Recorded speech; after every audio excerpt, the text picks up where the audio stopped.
Again guys I welcome you all. और जो last video है उस लास्ट वीडियो के अंदर अपने बात कर रहे थे प्रेजेंट टेंस के बारे में। और जो प्रेजेंट टेंस के बारे में हमने अभी तक बातें की हैं वो बातें की हैं इसके चारों एस्पेक्ट के ऊपर कि कहाँ पे तो इंडेफिनिट एस्पेक्ट आएगा, कहाँ पे तो ये आएगा और कहाँ पे कंटिन्यूअस एस्पेक्ट आएगा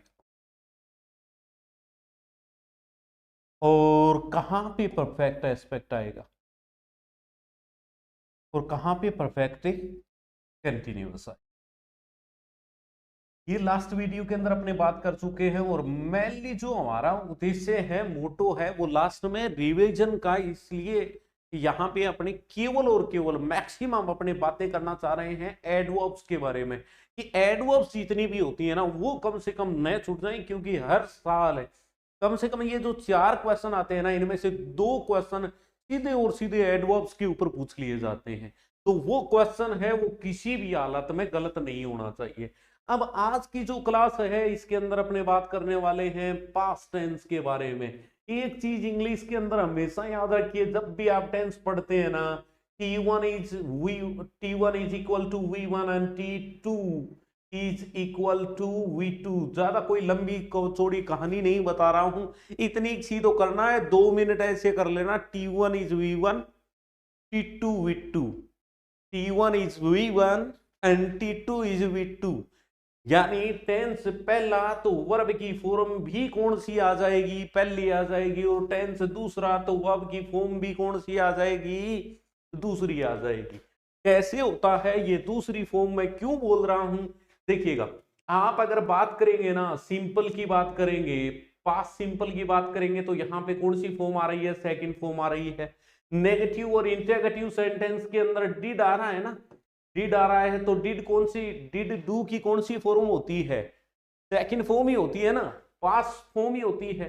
और अगर मैं बात करूंगा इसके कंटिन्यूअस की, तो पास्ट कंटिन्यूअस में क्या होता है भाई, वोज या वर होता है। और ये वोज या वर के बाद में हमेशा वर्ब की जो बेस फॉर्म होती है उसके साथ में क्या लग जाता है, आईएनजी लग जाता है। अब की सर ये तो वोज हो रहा गया, ये कहां पे सेकंड फॉर्म हुई, देखिएगा। बी होती है ना, बी बी की जो फर्स्ट फॉर्म होती है ना वो होती है इज, आर और एम। और बी की सेकंड फॉर्म कौन सी होती है, वो सॉरी वर्क, और थर्ड फॉर्म होती है इसकी बीन। अब देखिए ये सेकंड फॉर्म है ना, तो टेंस दूसरा, तो वर्ब की फॉर्म भी कौन सी आ गई, दूसरी आ गई। अब यहां पे मैं बात करता हूं परफेक्ट की, तो परफेक्ट के अंदर हमने देखा वहां पे हैज है था, और यहाँ पे हैव की सेकंड फॉर्म होती है हैड, और थर्ड फॉर्म भी हैड ही होती है। तो ये हैड और हैज है वो हैड, ये हमेशा ही परफेक्ट एस्पेक्ट अपने बाद में हमेशा और हमेशा पास्ट पार्टिसिपल फॉर्म लेगा। पास्ट पार्टिसिपल फॉर्म बोले तो वर्ब की कौन सी फॉर्म है, तीसरी फॉर्म। और परफेक्ट कंटिन्यूअस, अब देखिएगा परफेक्ट और कंटिन्यूअस, तो परफेक्ट भी होना चाहिए और कंटिन्यूअस भी होना चाहिए। तो परफेक्ट है कौन से का है भाई, पास्ट का, तो हैव की सेकंड फॉर्म रख दो, पास्ट मतलब सेकंड फॉर्म रखनी है हैड। और हैड अपने बाद में कौन सी फॉर्म लेगा, थर्ड फॉर्म लेगा। थर्ड फॉर्म लेते ही ये नाराज हो जाएगा कि फिर कंटिन्यूअस कहां से लगाओगे, थर्ड फॉर्म के साथ में आईएनजी थोड़ी ना लगेगी, नहीं लगेगी ना। तो फिर हम क्या करते हैं, जब हमारे पास में कोई चारा नहीं होता हम बी की थर्ड फॉर्म ले आते हैं। ये भी खुश कि अच्छा तेरे को फर्स्ट थर्ड फॉर्म मिल गई, कि हाँ मिल गई। अब ये बीन के बाद में हम वर्ब की फर्स्ट फॉर्म के साथ में क्या लगा देंगे, आईएनजी। ये सेकंड फॉर्म है इसलिए मैंने बोल दिया इसको पास्ट, और पास्ट के अंदर हेड के बाद में थर्ड फॉर्म दे दिए इसलिए मैंने बोल दिया पास्ट परफेक्ट कंटिन्यूअस। यू नाम पड़ता है इनका, नामकरण इनका बड़े ढंग से बिठा के करवाया गया है, पूरे संस्कार के साथ में करवाया जाता है। तो आज इसी टेंस के बारे में अपने पढ़ने वाले हैं। तो देखते हैं सबसे पहले कौन कौन सी चीजें आ रही है यहाँ पे। जो लास्ट क्लास थी हमारी उसके अंदर हम यहां तक बात कर चुके हैं कि प्रेजेंट परफेक्ट कहाँ आता है और प्रेजेंट परफेक्ट कंटिन्यूअस है वो कहाँ आता है, इन चीजों के बारे में बात कर चुके हैं ना अपने लास्ट क्लास के अंदर। अच्छा अब देखिएगा, अभी अपने बात कर रहे हैं यहाँ पे रूल नंबर 7 की, कि अगर सेंटेंस के अंदर, ध्यान से सुनना, अगर सेंटेंस में यस्टरडे आ जाए, यस्टरडे का मतलब होता है बीता हुआ कल, और हम बीते हुए टेंस के बारे में ही बात कर रहे हैं। टेंस पास्ट का मतलब भूत, पास्ट का मतलब भी भूत। असली में जो भूत क्या होता है, भूत बीती हुई चीज को कहते हैं। अच्छा, बीतेड़ी चीज ने भूत कहे जाए तो एक गुरुजी गाली सुनेडी है मेरी, गयो बीत्यो, तो वो गयो बीत्यो भूत ही होगा कि? हाँ बिल्कुल, वो गया, जा चुका है, बीत चुका है, उसका टाइम निकल चुका है, जिसका टाइम निकल गया वो गया बीत्या है। अब देखिएगा यस्टरडे, यस्टरडे का मतलब भूतकाल, जो बीता हुआ काल है वो। यहाँ पे यस्टरडे बीता हुआ कल, वन डे एक दिन की बात है, मैं वहां पे जा रहा था। अब एक दिन की बात है, मैं वहां जा रहा था, बात कौन से की टेंस की हो रही है, कौन से टाइम की हो रही है? पास्ट टाइम की हो रही है ना, वही बात यहाँ पे है। Once there was a king, एक बार एक राजा था, तो वंस आ जाए अगो। अब देखिएगा ये जो पास्ट सिंपल टेंस होता है ना, इसका दूसरा नाम अगो टेंस भी होता है। ये जो पहचान है इसको जरूर से याद कर लेना। जहां पे ये अगो आ गया, ये अगो आ गया, वहां पे पास्ट सिंपल टेंस आएगा। कौन सा टेंस आएगा? पास्ट सिंपल टेंस आएगा। अब तो केवल इतना देख लेना कि उस सेंटेंस में अगो आया हुआ है क्या, अगो आया हुआ मिले ना तो पास्ट सिंपल भर के आ जाना बस। फिर दैट डे आ जाए, उस दिन। एज सून एज बाद में बात करेंगे अपने टाइम क्लोज के अंदर। और यहाँ पे लास्ट वीक आ जाए। अब लास्ट आ गया, पिछला आ गया, लास्ट, तो पिछला टाइम कौन से के अंदर आएगा भाई? पास्ट के अंदर आएगा। अब कोई कहे कि भाई इनको याद करना पड़ेगा, याद क्या करना है? यस्टरडे बीता हुआ कल है, बीते हुए टेंस के अंदर ही जाएगा ये। One day, once ago, that day, last week या मंथ या ईयर या फिर द अदर डे इन। अब देखिएगा यहां पे हो सकता है 2023 हो सकता है 2021 हो सकता है कि यहां पे कोई भी, यानी 2024 से पहले की कोई भी साल डाल देगा। तो इसका मतलब उसके अंदर बात कौन से टाइम की हो रही है? पुराने वाले टाइम की हो रही है। 2024 की डालेगा तो प्रेजेंट की होगी, और 2025 की डालेगा तो फ्यूचर की होगी। वो इतना सब जानते हैं। तो एडवर्ब का प्रयोग अगर सेंटेंस में होता है ना, तो वहां पे पास्ट इंडेफिनिट टेंस का प्रयोग होगा। अब देखिएगा जो आपके पास में पहला ही पहला सेंटेंस है, मिशन 100 इंग्लिश की बात कर रहा हूं मैं। ही वेंट टू जयपुर, वो जयपुर गया। मैंने वेंट क्यों लगाया यहाँ पे? क्योंकि देखिएगा यहाँ पे क्या दे रखा है? यस्टरडे दे रखा है, दे रखा है ना। और यहाँ पे ये गो वर्ब की फॉर्म भरनी है, तो गो की कौन सी फॉर्म आ जाएगी? सेकंड फॉर्म आ जाएगी। अब ये अंग्रेजी, जी हाँ, मतलब पहले क्या होता था कि बड़े बड़े शहरों में होती थी इंग्लिश। अब ज्यों अंग्रेजी गमा मान लगी है, गमा मान लगी है, कई कई ना मांगो ईश्वर रूप बिगाड़ के छोड़ियो है जगह कमाई ना अगलन। अगर जे बाई चांस अंग्रेजान बेरो पड़ गयो नहीं कहे गो ने, ये होता क्या है वैसे? ये गऊ होता है, गऊ होता है। और इन जे गो बोले गोई रहेगी माँ बना रखी हो इन्हें। तो वह भी एक बार 2 मिनट सोचेगा जरूर का अंग्रेजी आप पाछी उठा लिया के बात का भाई आपने नहीं लिया हुआ। तो ये रियल में गऊ होता है, न कि गो। चलो ये एक अलग मैटर है, बाद में कभी लंबी क्लास के अंदर इनके बारे में बात करेंगे अपने। नेक्स्ट देखना, आई पोलिस्ड माई शूज यस्टरडे। फिर कौन सा पहचान आ गई? फिर देखिएगा ये यस्टरडे आ गया ना, यस्टरडे आ गया तो वर्ब की फॉर्म कौन सी भरोगे? दूसरी भरनी है। यहाँ पे Mon came to see me every day last week. देखिएगा एवरी डे, देखिए ये न मत सोच लेना कि इसमें प्रेजेंट सिंपल आ जाएगा। इसके बाद में देखना क्या है, लास्ट वीक आ गया ना, लास्ट वीक आ गया, इसका मतलब इसके अंदर टेंस कौन सा आना है? पास्ट सिंपल आना। अब यहां पे देखिएगा as soon as the thief saw the police he ran away। जैसे ही उसने, चोर ने पुलिस को देखा, चोर भाग गया। अब यहाँ पे दोनों ही तरफ पास सिंपल आएगा, इसके बारे में अलग से वार्तालाप करेंगे। अभी अपने एक बार एडवर्ब्स को देख लेते हैं। तो एडवर्ब्स मेरे हिसाब से आराम से याद हो गई होंगी कि अगर सेंटेंस में यस्टरडे आ जाए, वंस आ जाए, वन डे आ जाए, दैट डे आ जाए, लास्ट प्लस में कोई टाइम आ जाए, पीछे का कोई बीता हुआ साल आ जाए, तो उस प्रकार के सेंटेंस के अंदर अपने को टेंस कौन सा भरना है? पास्ट सिंपल भरना है। इतनी सी बात बताने की कोशिश कर रहा हूं मैं यहां। और अगर वो सेंटेंस हमारा नेगेटिव और इंटरोगेटिव होगा तो डेफिनेटली बात है कि भाई डिड नॉट आएगा, वहां पे नेगेटिव होगा तो डिड नॉट आएगा। और अगर इंटरोगेटिव हुआ वो सेंटेंस ही तो उसके अंदर डिड एज ए अपने हेल्पिंग वर्ब के रूप में, ऑक्सिलरी वर्ब के रूप में काम में ले लेंगे।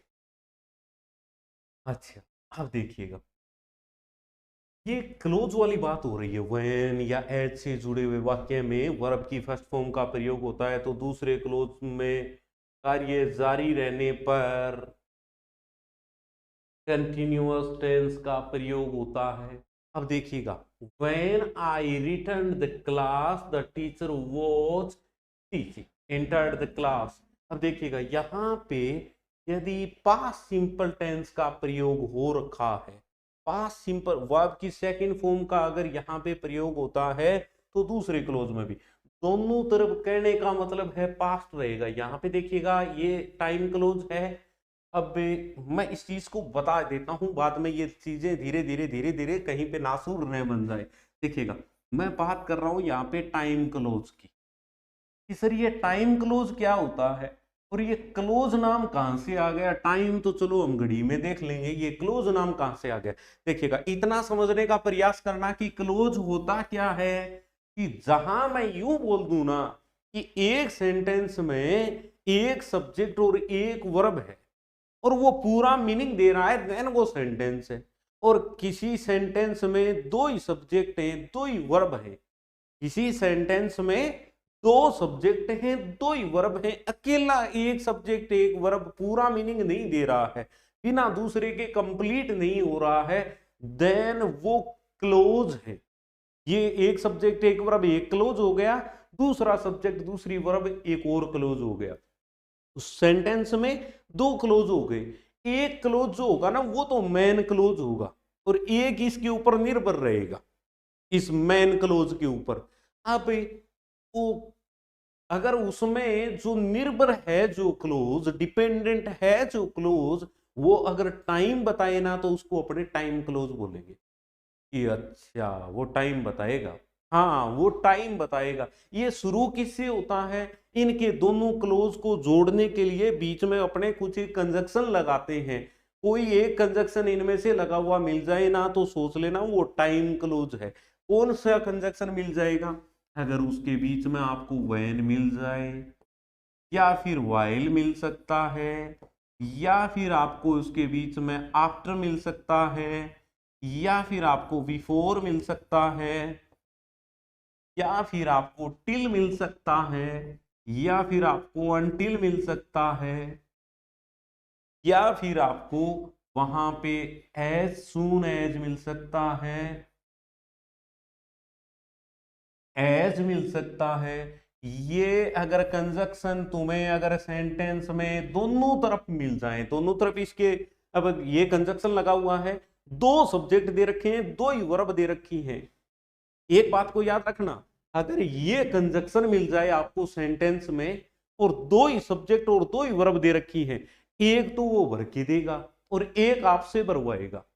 एक तो वो पहले से ही भर के दे देगा और एक है ना वो खाली छोड़ देगा, वो कहेगा कि ये तुम भरो। तो वहां ये काम देख लेना कि इनके बीच में रूल क्या होता है। ये बड़ा फिक्स सा मामला है, बहुत इजी है। और एक क्वेश्चन 100%, 99 कह देता हूं, 100 ठीक नहीं रहेगा, 99% आएगा इसके ऊपर। हर साल के पेपर उठा के देख लो, इस बार ही अगर कोई दिमाग की अगर अगले का खराब हो जाए, इससे बहुत ज्यादा इजी दे दे, ये वैसे टिपिकल में माना जाता है और जबकि बात बड़ी इजी है। ये क्या करना है कि जैसे देखिएगा वो करेगा क्या कि वेट, जैसे मैंने कहा दिया कि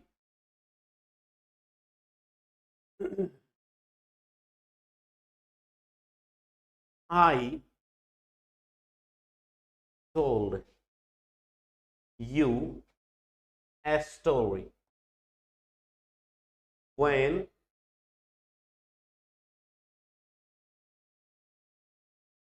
I told him कर देता when he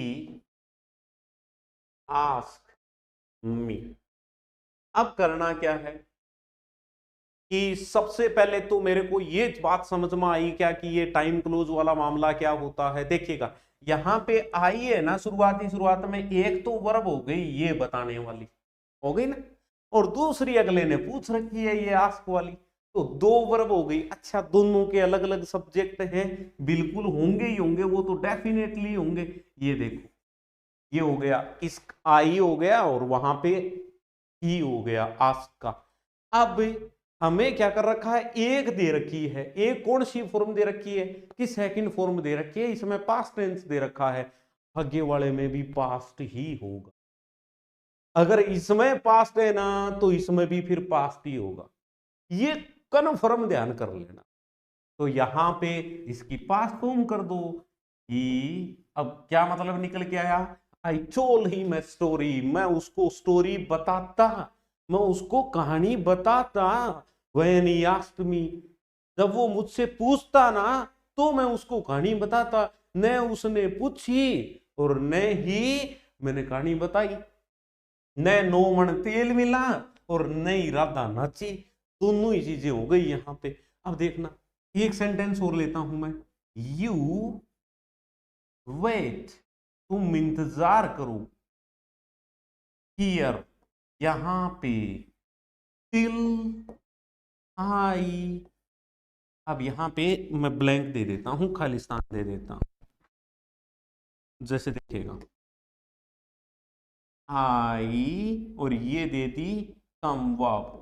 अब इसको फिल करो भाई कि अच्छा यहां पे टिल दे रखा है, अच्छा टिल अनटिल ये तो टाइम क्लोज वाला होता है, और इसके इधर ये सब्जेक्ट है और इधर ये सब्जेक्ट और ये वर्ब हो गई। अच्छा अब यहां पे हमें टेंस भरना है, इसमें कोई ना कोई, सीधी सी बात है। तो अब ये सब्जेक्ट यहां पे है और ये वर्ब यहां पे है। वर्ब कोई से टेंस की है, तो प्रेजेंट टेंस की है। अगर पास्ट की होती तो अठे ईडी लागेडो मान तो वेटिड होता। अब वेटिड यहां पे नहीं दे रखा, इसका मतलब ये पास्ट की है, और पास्ट की सॉरी प्रेजेंट की है, तो ये भी प्रेजेंट का ही होगा। यानी इधर अगर नॉन पास्ट है ना तो इधर भी नॉन पास्ट ही मिलेगा आपको, पास्ट नहीं हो सकता। तो till I come, you wait here till I come, जब तक मैं आऊं तब तक यहां पे इंतजार करो, बैठे रहो लला आराम से शांति से। तो ये जो चीज है इसका जरूर से आपको ध्यान रखना है, टाइम क्लोज वाली बात को भूल मत जाना। ये अगर बात नहीं भूले तो फिर टेंस में कोई दिक्कतें नहीं होगी। When Ram came home, his mother was cooking food, जब राम आया वहां पे तो उसकी माँ भोजन पका रही थी। देखिएगा वेन टाइम क्लोज आ गया ना, दोनों तरफ पास्ट ही मिलेगा, इसमें वेन आ गया ना, ये रहा दोनों तरफ पास्ट ही पास्ट है। ये साइमल्टेनियस एक्शन और होती हैं, ये साइमल्टेनियस जो एक्शन होती है ना, ये वेन या वाइल से शुरू होते हैं इस प्रकार के सेंटेंसेस, और इसमें एक समय में दो काम होंगे और दोनों एक ही टाइम पे होंगे, आगे पीछे नहीं होंगे।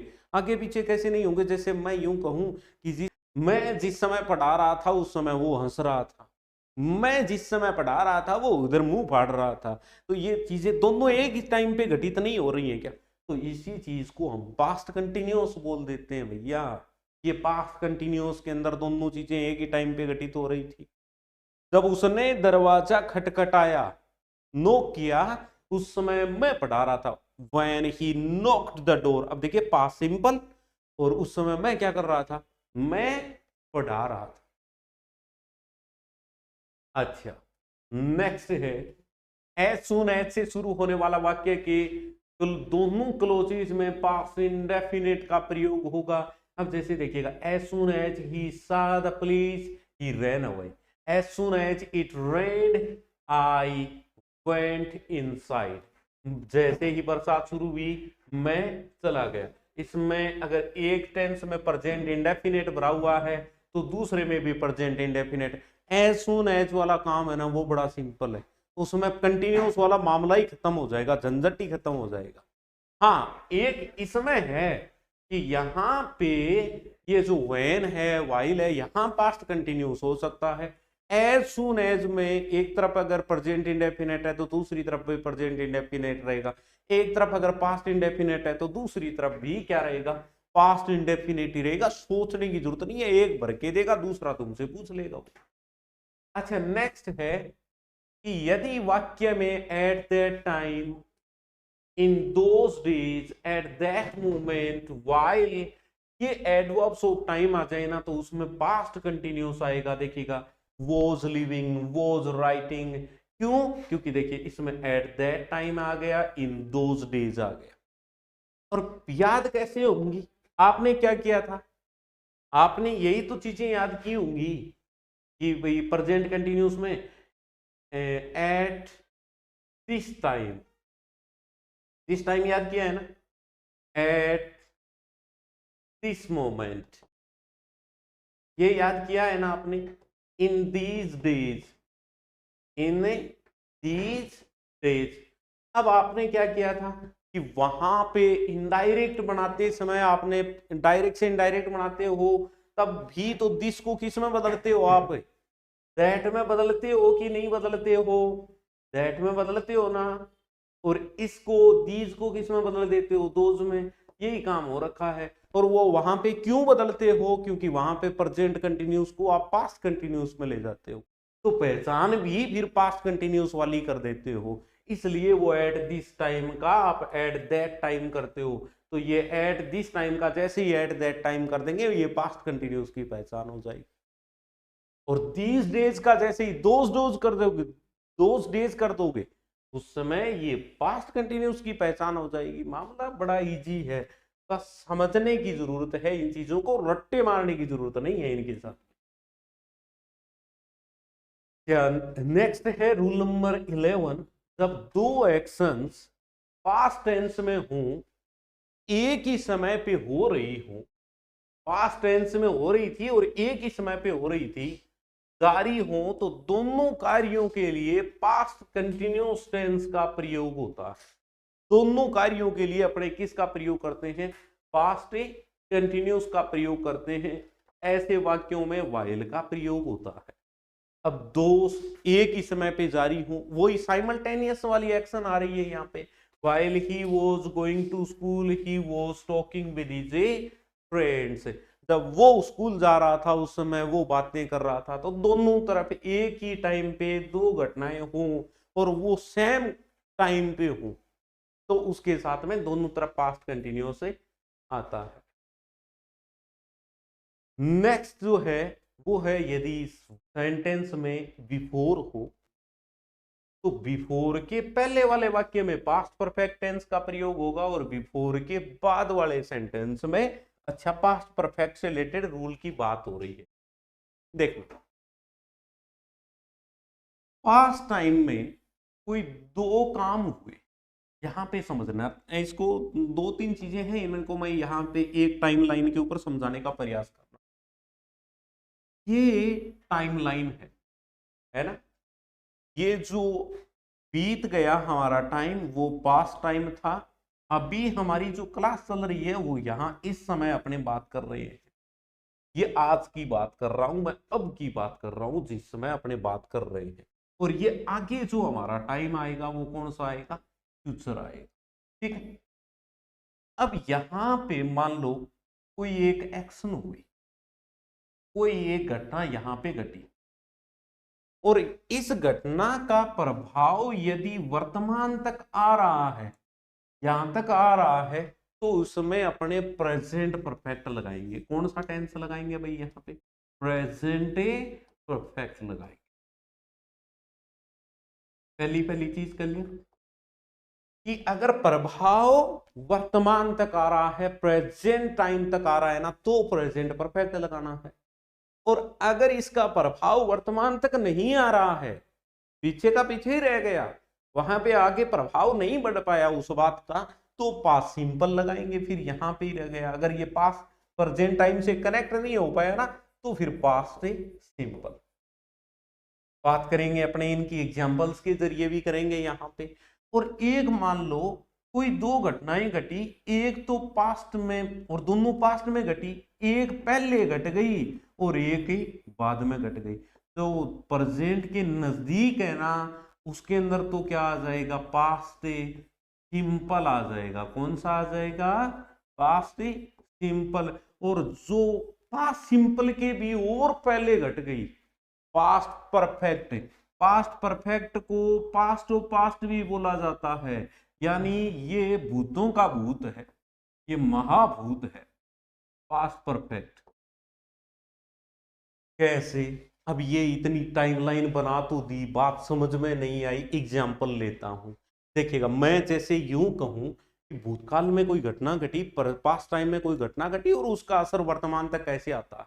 मैंने खाना खाया, अभी मैं भूखा नहीं हूं, तो इसका मतलब मैंने खाना खाया, पहले खा लिया मैंने और अभी मैं भूखा नहीं हूं, इसका मतलब पास्ट टाइम में मैंने वो जो खाना खाने वाली क्रिया की थी, उसका असर मेरे ऊपर अब तक है कि नहीं है, कि है या नहीं है, मेरे को तो नहीं पता चला।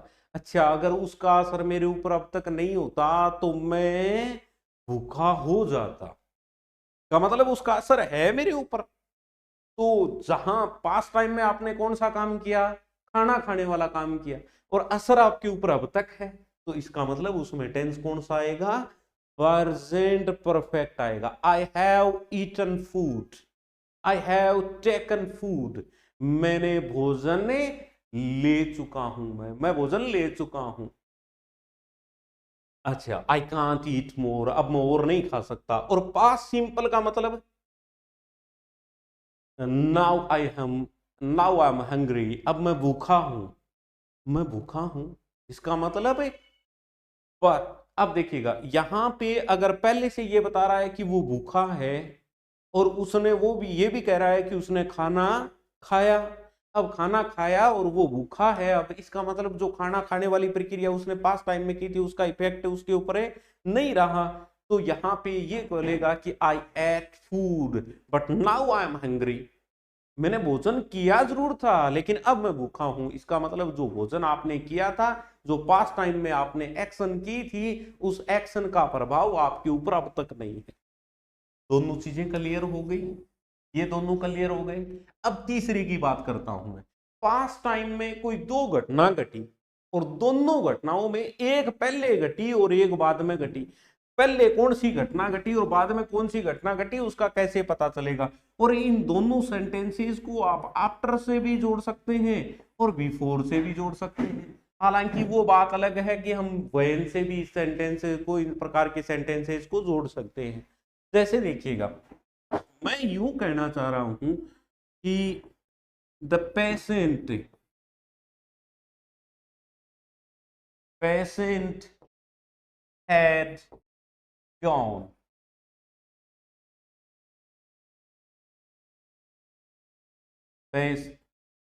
जैसे मैं इसको थोड़ा सा उल्टा कहने का प्रयास करते हैं, the doctor had died before the patient can. अब इस सेंटेंस के अंदर क्या हुआ कि जो रोगी है उसके पहुंचने से पहले डॉक्टर मर चुका था। अब जिन जिन लोगों ने रट्टा मारा हुआ है उनके इस बात के अंदर तकलीफ हो जाएंगी, क्योंकि उन्होंने आज तक पढ़ा इसको ऐसे ही है कि पेशेंट बनना चाहिए डॉक्टर के आने से पहले। क्यों, जरूरी थोड़ी है।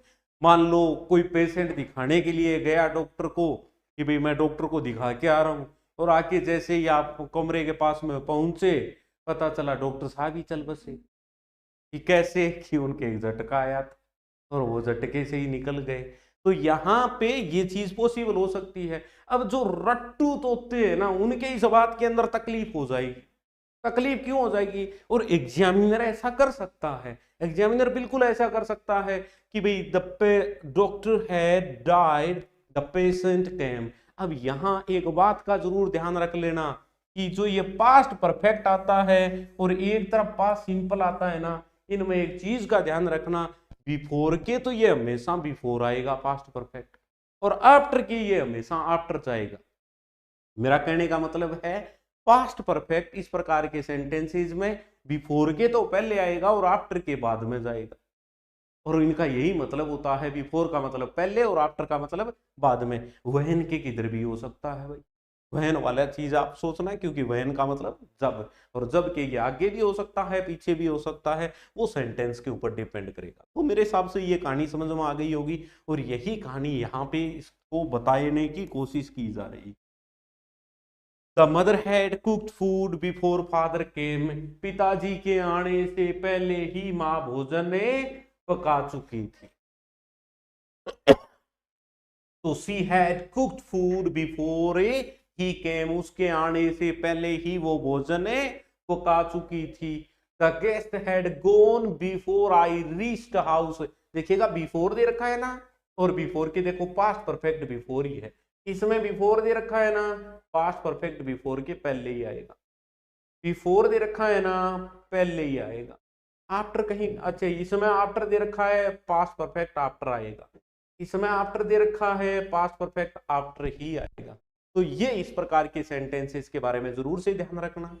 और नेक्स्ट है, यदि कोई सेंटेंस है उसमें अगर ही विश आ जाए, सी विश आ जाए, ही विशेज आ जाए, सी विशेज आ जाए, दे विश आ जाए, या एज इफ एज दो आ जाए, तो इस प्रकार के जो सेंटेंस होते हैं इनके बाद वाली क्लोज में काल्पनिक वर्णन के लिए पास्ट परफेक्ट टेंस का प्रयोग किया जाता है। और वो कैसे किया जाता है इसी के बारे में यहाँ पे बात होगी। जैसे देखिएगा, माई वाइफ विशेस, मेरी जो पत्नी है वो ऐसी इच्छा रखती है कि शी हैड बोर्न इन 1950, कि काश उसका जन्म है वो 1950 में हो गया होता, काश उसका जन्म 1950 में ही हो गया होता, तो अब तक तो 50। She talks to me as if she had come from the film industry, वो बातें तो ऐसे करता है मुझसे मानो वो फिल्म इंडस्ट्री से आया हो। अब यहाँ पे टॉक्ड, अब देखिएगा यहाँ पे एक चीज ध्यान में रख, एज इफ, अगर किसी सेंटेंस में एज इफ या एज दो आ जाए, इनके बाद में जो बात होगी ना वो काल्पनिक होगी, सही धरातल पे तो वो चीज लागू ही नहीं होती। जैसे मैं यूं कहूं कि ही वॉक्स, वो ऐसे चलता है as if he was the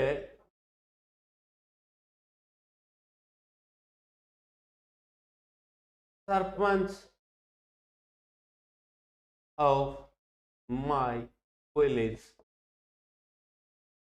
वो ऐसे चलता है मानो मेरे गांव का क्या हो, सरपंच हो।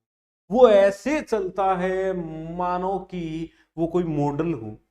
तो यहाँ पे इस सेंटेंसेस के अंदर देखोगे आप, यहाँ पे ऐसे चलता है, एज इफ के देख लेना इधर की साइड में यदि प्रेजेंट सिंपल दे रखा है ना, तो आगे यहाँ पे वर आएगा, सब्जेक्ट चाहे कुछ भी क्यों ना हो।